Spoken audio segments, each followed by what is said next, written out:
Good morning, everyone.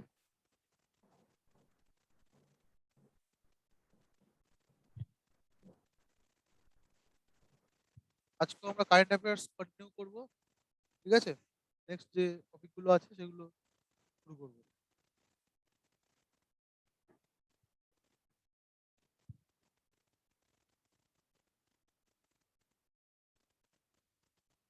আজকে আমাদের first topic হচ্ছে বুকস অথর্স। ঠিক আছে, প্রত্যেকটা টপিক হবে, তারপরে লেটস রিক্যাপ দুদিন যেমন ছিল সেভাবে আমরা প্র্যাকটিস করব। ঠিক আছে,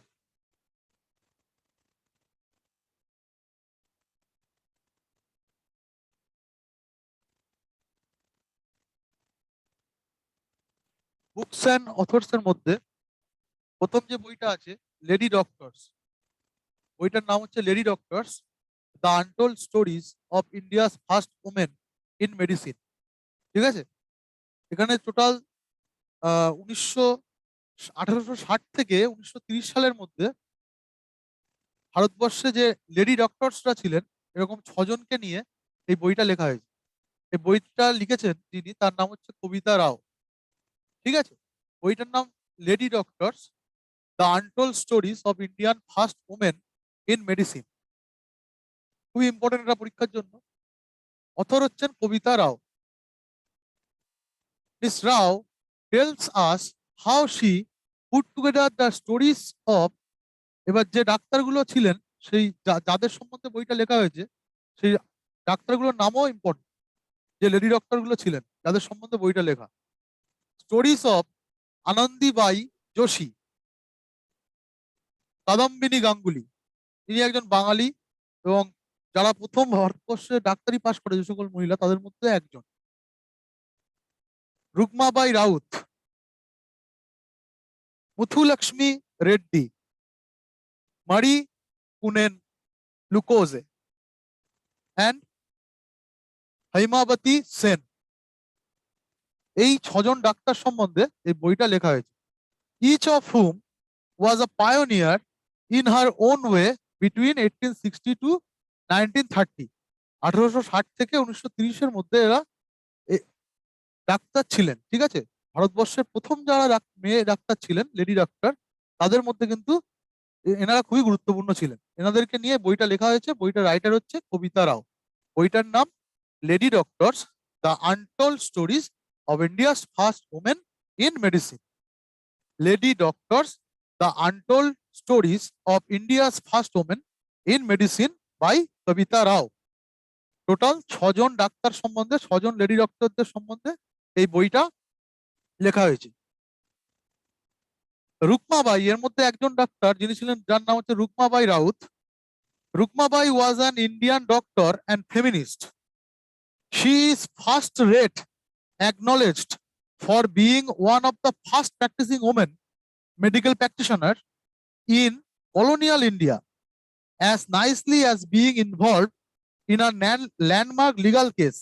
তার নামে একটা, তাকে নিয়ে তার সাথে জড়িত একটা ল্যান্ডমার্ক লিগাল কেসও আছে, involving her marriage as a child bride between 1884 to 1888। ঠিক আছে, এর মধ্যে যে ডাক্তারটা রুকমাবাই রাউত, তাকে নিয়ে একটা, তিনি একটা ল্যান্ডমার্ক লিগাল কেসেও ইনভলভ ছিলেন।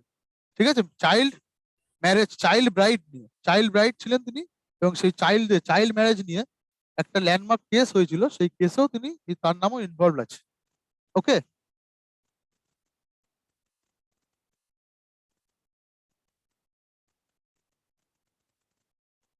নেক্সট যে বইটা আমরা পড়বো, Suresh Raina cricketer has released his autobiography. তার অটোবায়োগ্রাফির নাম হচ্ছে believe what life and cricket taught me.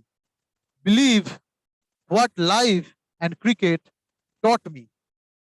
Okay, autobiography written by Suresh Raina, Indian cricketer.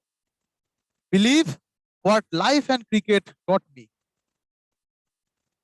Next বলছে নিতিন রাকেশ এবং জেরি উইন্ড, এদের দুজনের একটা ইবুক লিখেছিলেন তারা 2021 সালে, যেটা business book of the year award পেয়েছে। Business book of the year অ্যাওয়ার্ডটা পেয়েছে। তাদের বইটার নাম হচ্ছে transformation in times of crisis, transformation in times of crisis. 2019 সাল 2020 সাল খুবই ক্রাইসিসের মধ্যে দিয়ে যাচ্ছে পৃথিবীব্যাপী। তো সেই সম্পর্কেই বইটা লেখা, সেই ক্রাইসিস গুলো নিয়ে। Transformation in times of crisis, এটা হচ্ছে business book of the year award পেয়েছে 2021 সালে, international business book of the year. বইয়ের writer Nitin Rakesh and Jerry Wind, Nitin Rakesh and Jerry Wind. Next, Shakoor Rather, যিনি হচ্ছেন একজন journalist. Shakoor Rather, for the Press Trust of India, তিনি PTI এর একজন journalist, has written his first novel, তিনি তার প্রথম উপন্যাস লিখেছেন যার নাম হচ্ছে life in the clock tower valley, life in the clock tower valley. This book tells the primitive past of Kashmir, কাশ্মীরের অতীত ইতিহাস এখানে বর্ণনা করা আছে। দ্য পেনফুল প্রেজেন্ট, বর্তমান যে কাশ্মীরের বেদনাদায়ক বর্তমান সেটাকেও বর্ণনা করা হয়েছে। অ্যান্ড দ্য ইটারনালি আনসার্টেন ফিউচার, এবং ফিউচারে যে আনসার্টেনটি আছে কাশ্মীরের সেটা নিয়ে লেখা, মানে কাশ্মীরের পাস্ট, প্রেজেন্ট এবং ফিউচারকে নিয়ে এই বইটা লিখেছেন জার্নালিস্ট শাকুর রাথের, তিনি পিটিআই এর একজন জার্নালিস্ট। ওকে, তার বইটার নাম হচ্ছে life in the clock tower valley, life in the clock tower valley by Shakoor রাথের।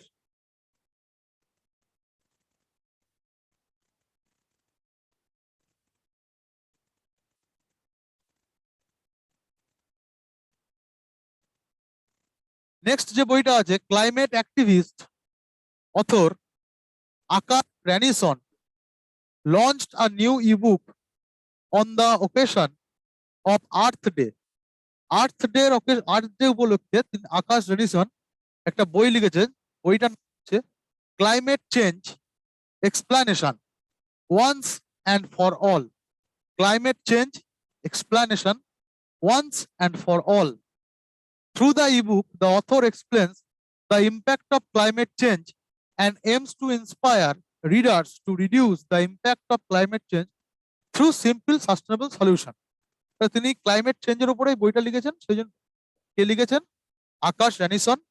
বইটার নাম কি? Climate change explanation once and for all. Doctor Ambedkar, Jivan Darshan, Bhakti দর্শন এবং রাষ্ট্র দর্শন, আর হচ্ছে Aayam Darshan. Associated to doctor Ambedkar, written through Kishore Makwana. Kishore Makwana doctor আম্বেদকরকে নিয়ে এই বইগুলো লিখেছে।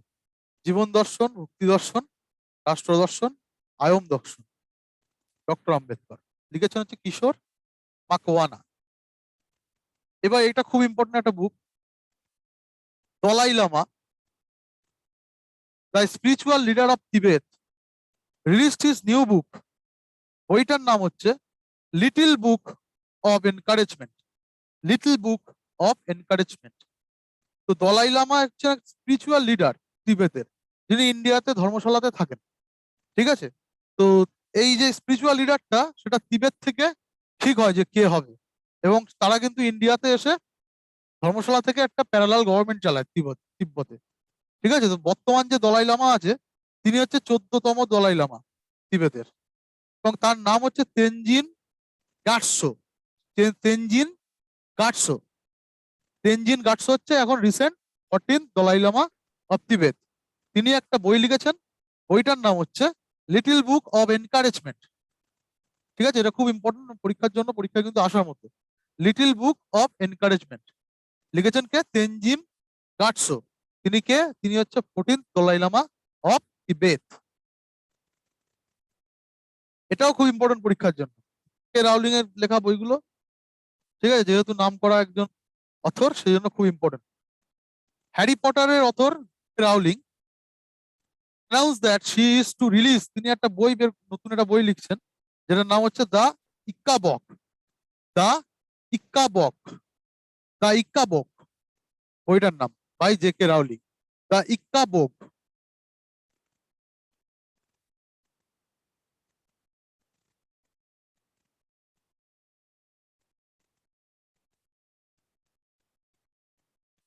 India's first grandmaster Viswanathan Anand. আমরা জানি ইন্ডিয়ার প্রথম গ্র্যান্ড মাস্টার যার নাম হচ্ছে বিশ্বনাথন আনন্দ, তিনি রিলিজেস হিজ অটোবায়োগ্রাফি, তার অটোবায়োগ্রাফি লিখেছেন যেটার নাম হচ্ছে মাইন্ড মাস্টার। বইটার নাম মাইন্ড মাস্টার, যেহেতু চেস খেলে, মাইন্ড গেম, সেই জন্য বইটার নাম কি মাইন্ড মাস্টার। বিশ্বনাথন আনন্দ এর অটোবায়োগ্রাফির নাম মাইন্ড মাস্টার, যেটা 2020-তে রিলিজ হয়। এটাও ইম্পর্টেন্ট পরীক্ষার জন্য। Next, former chief justice of India Ranjan Gogoi, ex chief justice of India Ranjan Gogoi release the Assamese version of the book. তার একটা বই লিখেছেন আসামি ভাষায়। বইটার নাম হচ্ছে courts of India. Courts of India, যেহেতু চিফ জাস্টিস ছিলেন তিনি এই কোর্টস ইন্ডিয়ার কোর্ট গুলোকে নিয়ে একটা বই লিখেছেন, কোর্টস অফ ইন্ডিয়া, কোর্ট সিস্টেমটাকে নিয়ে। ঠিক আছে, Ranjan Gogoi, courts of India. A book title, internet connection is unstable. A book titled The Unquit River, a biography of the Brahmaputra. The Unquit River, a biography of Brahmaputra. কে লিখেছেন? Historian Arupjyoti Saikia. Arupjyoti Saikia. The unquiet river, বইটার নাম হচ্ছে the unquiet river, a biography of the Brahmaputra. Brahmaputra রিভারকে নিয়ে লেখা। The unquiet biography of the Brahmaputra by Arupjyoti Saikia. বইটা লিখেছেন অরূপজ্যোতি সাইকিয়া। ওকে, অরূপজ্যোতি সাইকিয়া। তো বুকস অ্যান্ড অথর আমাদের মোটামুটি এইগুলো করতে হবে এই বছরের জন্য। এই ইম্পর্টেন্ট বুকস অ্যান্ড অথর গুলো তো করতেই হবে। এর সাথে সাথে আমরা যখন অ্যাওয়ার্ডস করেছিলাম সেই সময় কিছু বইয়ের নাম পেয়েছিলাম, যেমন সেই সনাতন। কার লেখা ছিল সনাতন? কারোর মনে আছে? সনাতন বলে যে বইটা ছিল সেটা কার লেখা ছিল? কেউ বলতে পারবেন? মনে আছে কারোর? শিলিগুড়ি?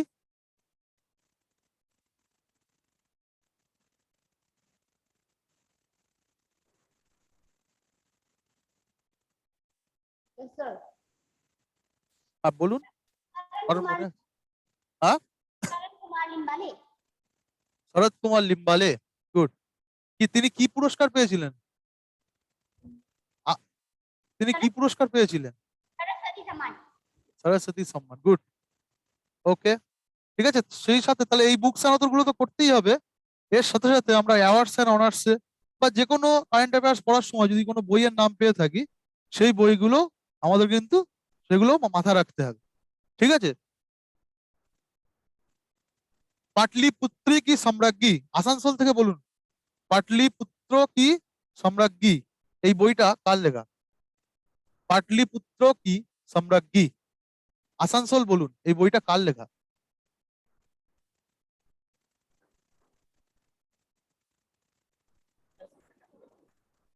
আসানসোল পারবেন বলতে? কারেন্ট অ্যাফেয়ার্স খুঁজছেন নাকি মানে খাতায়?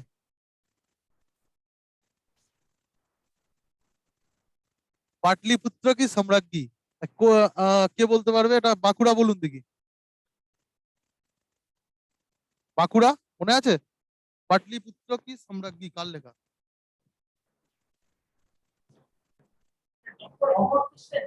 হ্যাঁ,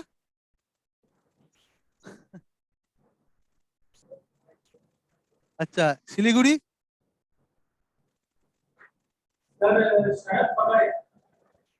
শরৎ পাগারে। গুড। শরৎ পাগারে কি পুরস্কার পেয়েছিলেন? কোন অ্যাওয়ার্ড এন্ড অনার্স? শরৎ পাগারে ব্যাস সম্মান। গুড, ঠিক আছে। এগুলো করতে হবে আমাদের বই, বুক অ্যান্ড অথর, এগুলো তো করতেই হবে। সাথে সাথে আমরা অন্যান্য কারেন্ট অ্যাফেয়ার্স যে বুকস অ্যান্ড অথর্স এর নাম পাবো সেগুলো কিন্তু আমাদেরকে মনে রাখতে হবে। ঠিক আছে।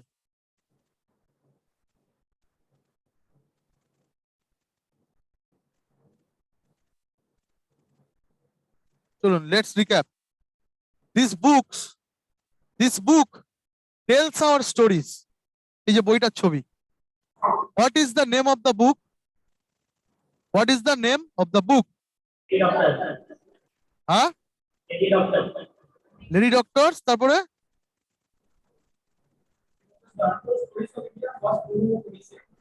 The Untold Stories of Women, a first woman in medicine. ওইটা বলছে who is the author of this book? ওইটার লেখক কে? হ্যাঁ, ওইটার লেখক কে? কবিতা রাও। গুড, কবিতা রাও। এই যে হচ্ছে 6 জন ডক্টর, 6 জন লেডি ডক্টর যাদের সম্বন্ধে বইটা লেখা হয়েছে। ঠিক আছে, আচ্ছা 2 জন লেডি ডক্টরের নাম করুন। 6 জনের মধ্যে থেকে 2 জন যে কোনো। কাদম্বিনী গাঙ্গুলি আর আরেকজন ছিলেন যার যার যার নাম একটা ল্যান্ডমার্ক লিগাল কেসের সাথে জড়িত, অ্যাবাউট চাইল্ড ম্যারেজ। ঠিক আছে, তো তার নামটা কি? সেই ডক্টরটার নাম কি? রুকমাবাই রাউত। রুকমাবাই রাউত। ঠিক আছে, এইটা রুকমাবাই রাউতের ছবি, এইটা কাদম্বিনী গাঙ্গুলির ছবি। ওকে, এই দুটো নাম কিন্তু খুব ইম্পর্টেন্ট। কাদম্বিনী গাঙ্গুলি যেহেতু বাংলার, সেই জন্য ইম্পর্টেন্ট। আর রুকমাবাই রাউত তিনি হচ্ছে মানে one of the best doctor of this time. ঠিক আছে, তো কবিতা রাওয়ের লেখা বই। আচ্ছা, এক সেকেন্ড, এটা আপনি ওই ইয়ে ভিউ করুন পুরো স্লাইড শো, যেটা ওই নিচের দিকে থাকে।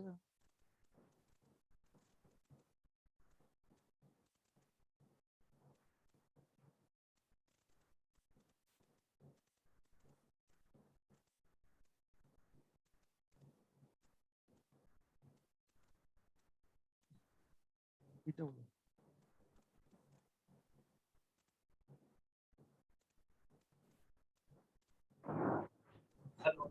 হ্যালো স্যার, পুষ্পবন্দি বলছি, শোনা যাচ্ছে?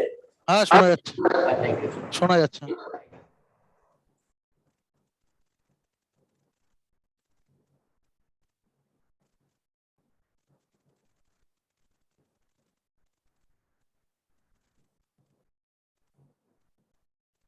ওর আগে না, এরও আগে। হ্যাঁ, ওই যে 132।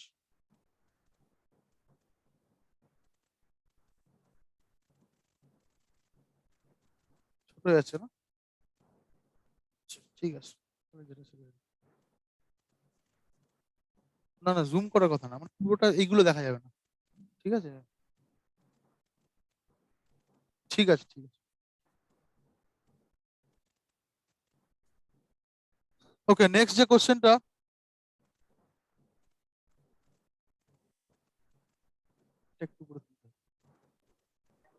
দিস বুক রিটেন বাই হুম? বইটা দেখা যাচ্ছে? বইটা কি দেখা যাচ্ছে? বইয়ের ছবিটা দেখা যাচ্ছে? বইয়ের ছবিটা, হ্যাঁ বইয়ের ছবিটা লেখা আছে little book of encouragement. A little book of encouragement. A little book of encouragement. কার লেখা বইটা? This book is written by Dalai Lama. Dalai লামার আসল নাম কি? তেনজিং গাটসো। তিনি কততম দলাই লামা? 14th। কোথাকার? তিব্বতের। দলাই লামা কোথায় থাকেন ইন্ডিয়ায়? হ্যাঁ, ধর্মশালা। ওকে, ঠিক আছে, এগুলোই আসার মতো। ঠিক আছে, this book is written by hmm? Dalai Lama. Dalai লামার নাম তেনজিন গাটসো।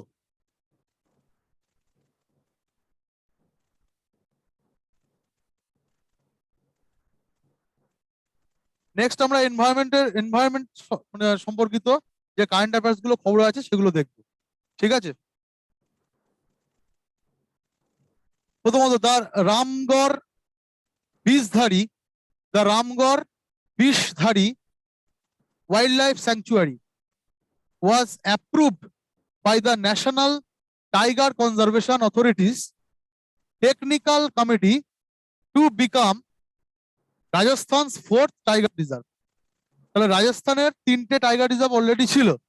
একটা হচ্ছে রণথম্বর টাইগার রিজার্ভ, সাওয়াইতে অবস্থিত। 2 নম্বর হচ্ছে মাধবপুর সারিস্কা, এটা অনেকবার পরীক্ষা এসেছে, সারিস্কা টাইগার রিজার্ভ। ঠিক আছে, কোথায় অবস্থিত? রাজস্থানের আলওয়ারে অবস্থিত Madhabpur Sariska tiger reserve.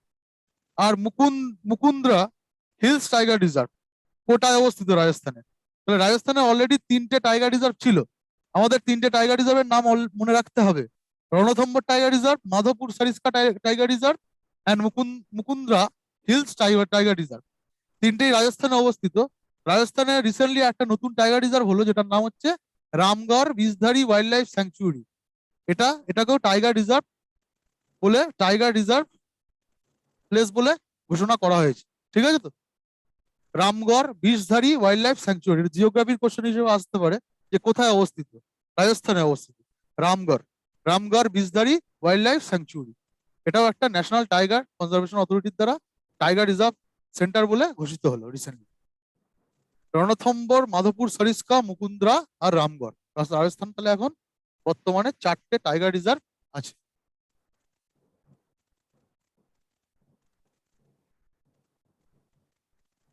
UNESCO World Heritage Committee recommends that the Australia's Great Barrier Reef, Australia's Great Barrier Reef আছে, be included in the list of endangered World Heritage Site. Hello sir, শুনতে পাচ্ছেন? হ্যাঁ, শোনা যাচ্ছে, বলুন। হ্যাঁ, শোনা যাচ্ছে।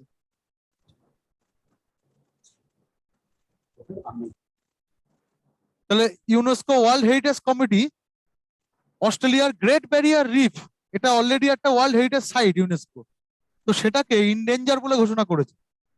এটা অলরেডি একটা ওয়ার্ল্ড হেরিটেজ সাইট, বাট সেটাকে ইনডেঞ্জার বলে ঘোষণা করেছে। মানে ইউনেস্কো কি করে, কোনো একটা স্থানকে ওয়ার্ল্ড হেরিটেজ সাইট হিসেবে ঘোষণা করতে পারে। ঠিক আছে, পরবর্তীকালে যদি কোনো সমস্যা হয় সেখানে, তাহলে সেটাকে আবার ওয়ার্ল্ড হেরিটেজ সাইটের লিস্ট থেকে বার করে দিতে পারে। ঠিক আছে, তার আগে একটা ওয়ার্নিং দেয়, এটা হচ্ছে একটা ওয়ার্নিং যে ইনডেঞ্জার, ওয়ার্ল্ড হেরিটেজ সাইটটা ডেঞ্জারের মধ্যে আছে। ঠিক আছে, কিসের জন্য? Due to climate change. ঠিক আছে, তো সেই জন্য এই যে গ্রেট ব্যারিয়ার রিফটাকে ইনডেঞ্জার বলে ঘোষণা করেছে। It was suggested that it be added to the list due to the impact of climate change. In danger কেন হয়েছে? এখানে ক্লাইমেট চেঞ্জের যে প্রভাবগুলো পড়ছে তার জন্য মানে এই জায়গার যে সমস্যাটা দেখা দিচ্ছে, ওয়ার্ল্ড হেরিটেজ সাইট থেকে কিন্তু এটা বের করে দিতে পারে। ঠিক আছে, গ্রেট ব্যারিয়ার রিফ অস্ট্রেলিয়ায় অবস্থিত, এরকম আসতে পারে। জাস্ট এই যেহেতু খবরে আছে সেই জন্য গ্রেট ব্যারিয়ার রিফ কোথায় অবস্থিত অ্যাজ এ জিকে হিসেবে আসতে পারে। It is the world's most extensive, বিশাল বিস্তৃত, most extensive and spectacular coral reef ecosystem. তাহলে গ্রেট ব্যারিয়ার রিফ কি দিয়ে তৈরি? কোরাল দিয়ে তৈরি, কোরাল রিফ দিয়ে তৈরি। With over 2900 individual reefs and 900 island, total 900 island নিয়ে এই ব্যারিয়ার রিফটা গঠিত। ঠিক আছে, এই গ্রেট ব্যারিয়ার রিফের ছবিটা আমরা একটু দেখি। এটা হচ্ছে অস্ট্রেলিয়ার গ্রেট ব্যারিয়ার রিফ। এটাকে ইউনেস্কো ওয়ার্ল্ড হেরিটেজ সাইট, এটা একটা অলরেডি, এটাকে ইনডেঞ্জার বলে ঘোষণা করা হয়েছে বাই ইউনেস্কো। অস্ট্রেলিয়াতে অবস্থিত। বলছে this coral reef structure is made up of billions tiny organism called coral polyps. Coral polyps বলে একটা বস্তু যেটা দিয়ে এই আইল্যান্ডটা তৈরি। কোরাল পলিপসটা কি? বলছে পলিপস আর microscopic soft bodied organism. Coral reefs have a hard protective limestone skeleton called a calicle at their base, which forms the structure of the reef. তাহলে এই কোরাল রিফের উপরে একটা লাইমস্টোনের একটা স্কেলেটন থাকে হাড়ের মতো, সেইটাই হচ্ছে এই রিফ, মানে এই যে ব্যারিয়ার রিফটাকে তৈরি করেছে, যেটাকে বলা হয় calicle. There are tiny algae called zooxanthellae in the tissue of this polyps. এই যে পলিপস গুলো, পলিপের টিস্যুতে কি কি থাকে, একটা অ্যালগি থাকে, zooxanthellae. Corals and algae have a reciprocal বা সিম্বায়োটিক রিলেশনশিপ। এই কোরাল এবং অ্যালগিদের এই উপরে যে কোরালের উপরে যে অ্যালগি গুলো আছে, এদের মধ্যে একটা মিথজীবী সম্পর্ক কাজ করে, মানে একে অপরকে খাদ্য প্রদান করে থাকে তারা। ঠিক আছে, একে অপরকে মানে বাঁচার জন্য তারা একে অপরের উপরে ডিপেন্ডেন্ট। এটাকে বলা হচ্ছে symbiotic relationship. In 1981 it was designated as UNESCO world heritage site. তাহলে এই যে গ্রেট ব্যারিয়ার রিফটা 1981 সালে ইউনেস্কো ওয়ার্ল্ড হেরিটেজ সাইট হিসেবে ঘোষণা করা হয়। কিন্তু বর্তমানে ক্লাইমেট চেঞ্জের জন্য এর যে ক্ষতি সাধিত হচ্ছে, তার জন্য এটাকে ইনডেঞ্জার লিস্টের মধ্যে ইনক্লুড করেছে ইউনেস্কো। ওকে, তো যেহেতু ইনডেঞ্জার বলে ঘোষণা করেছে, গ্রেট ব্যারিয়ার রিফ কত সালে ওয়ার্ল্ড হেরিটেজ সাইট ঘোষিত হয় সেটাও আসতে পারে 1981 সালে, 1981। ওকে,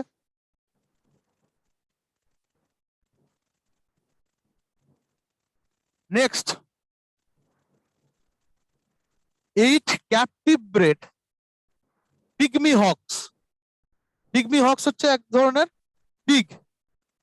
ঠিক আছে, the world smallest and rarest wild pig.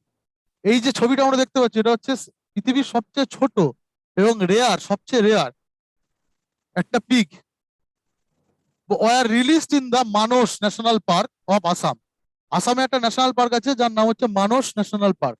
সেখানে এরকম এই যে পিগমি হক সেখানে রিলিজ করা হয়েছে 8খানা পিগমি হক। সেই জঙ্গলে কোনো জায়গা থেকে ধরে এনে সেই জঙ্গলে মানস জঙ্গলে, আসামের মানস ফরেস্টে সেটাকে রিলিজ করা হয়েছে, আসামের মানস ন্যাশনাল পার্ক।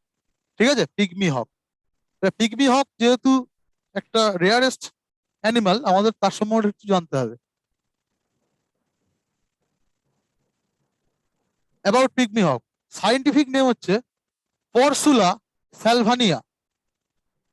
ফিচার্স কি আছে? This hogs are one of the very few mammals that builds its own home. তাহলে খুব কম ম্যামালস এমন আছে যারা নিজেদের বাড়ি নিজেরা তৈরি করে। ঠিক আছে, যেমন আমরা মানুষ নিজেদের বাড়ি নিজেরা তৈরি করি, তো এরকম খুব কমই ম্যামালস আছে স্তন্যপায়ী প্রাণী যারা নিজেদের ঘর নিজেরা তৈরি করে, এবং পিগমি হক নিজেদের নেস্ট নিজেরা তৈরি করতে পারে। Complete with a roof and it is an indicator species.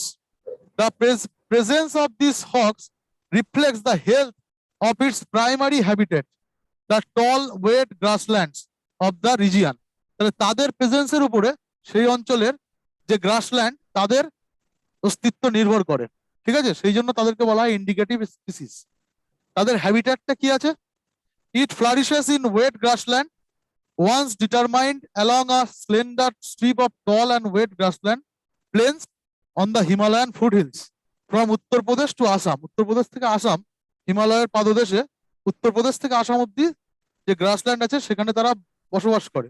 Through নেপালস তরাই অঞ্চল অ্যান্ড বেঙ্গলস ডুয়ার্স, বাংলার ডুয়ার্সে এবং নেপালের তরাই অঞ্চলেও এদের বসবাস। Today located normally in a small populace in Assam.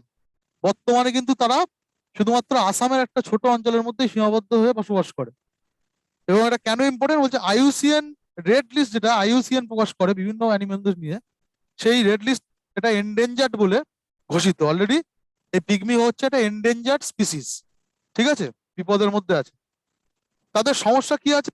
বাসস্থান সমস্যা, মানে হ্যাবিটেটের সমস্যা, গ্রাসল্যান্ড লস হচ্ছে এবং ডিগ্রেডেশন হচ্ছে, অ্যান্ড আনলফুল হান্টিং। তাহলে কিসের জন্য এদের অস্তিত্ব বিলুপ্ত হওয়ার পথে?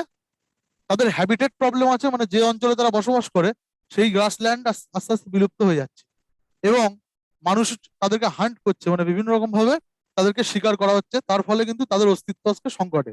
সেই জন্য আইইউসিএন এটাকে এন্ডেঞ্জার্ড স্পিসিস বলে ঘোষণা করেছে। পিগমি হক হচ্ছে একটা এন্ডেঞ্জার্ড স্পিসিস। ঠিক আছে, পিগমি হকের যে নেস্ট, এটা হচ্ছে তার নেস্টের ছবি। তাদের নিজেদের বাড়ি তারা নিজেরা বানায়। এই যে ঘাসগুলো দিয়ে দেখতে পাচ্ছি তারা ছাদ, একটা রূপ তৈরি করেছে, নিজেদের বাড়িটা কিন্তু তারা নিজেরাই বানিয়েছে।